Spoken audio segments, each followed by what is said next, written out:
The House is one of the books that I actually lent to one of my friends because I was so messed up after I read it.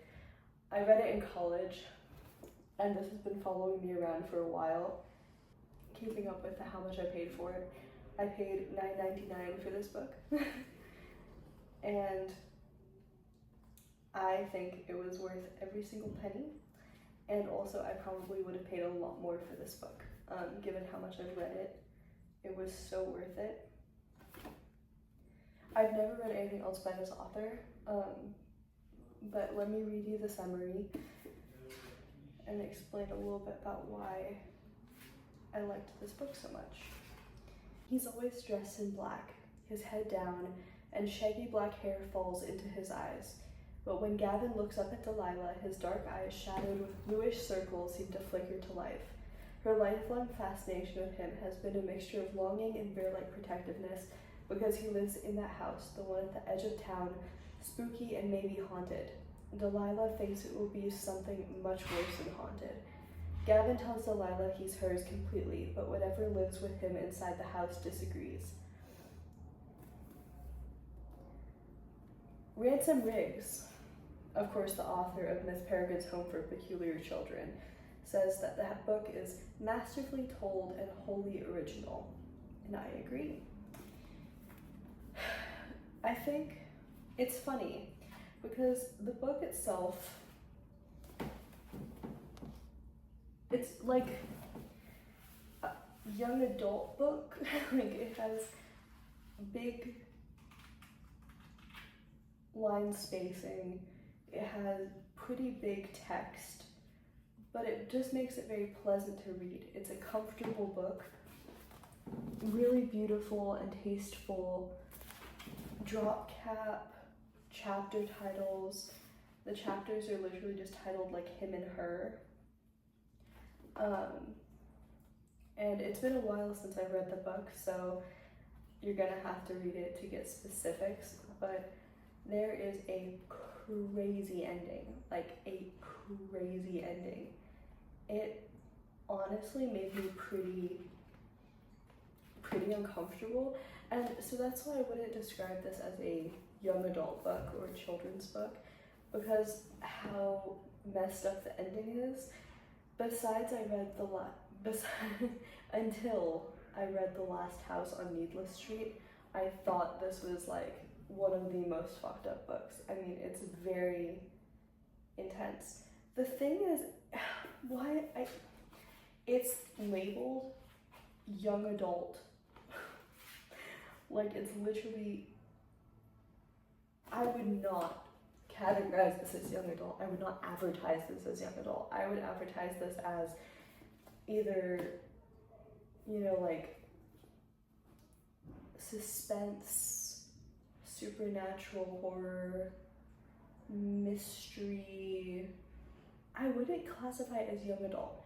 And maybe it's just because the people in it are children, but that's why I compared it to The Last House on Needless Street, because also part of that book centers around children. So it just feels to me like this shouldn't be a young adult book.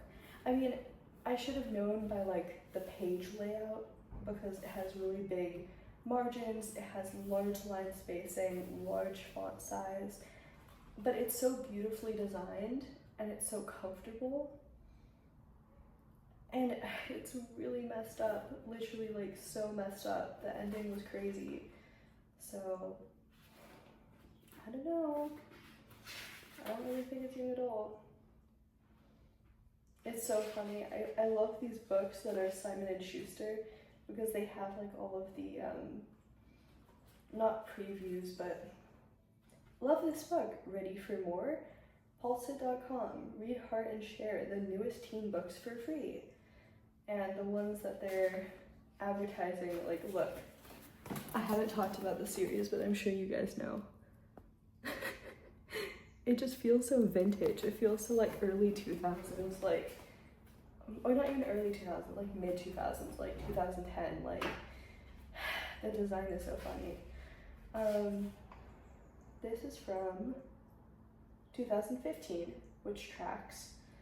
And it's labeled supernatural fiction, haunted houses fiction, dating, social customs fiction, high school fiction, schools fiction, and Kansas fiction.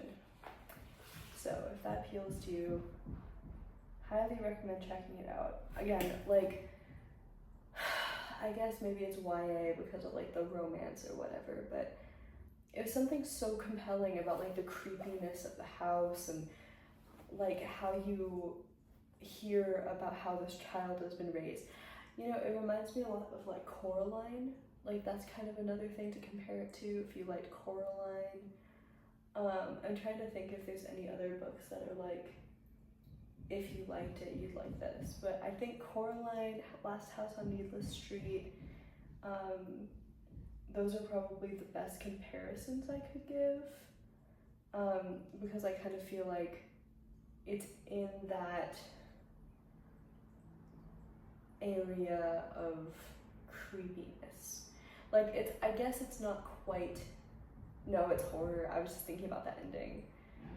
I remember reading this in like the back of my dad's car when I was like being driven around by him when I was younger, and just totally freaking out. I like literally, I think I read it for the first time in high school and I took it to college with me and reread it, something like that.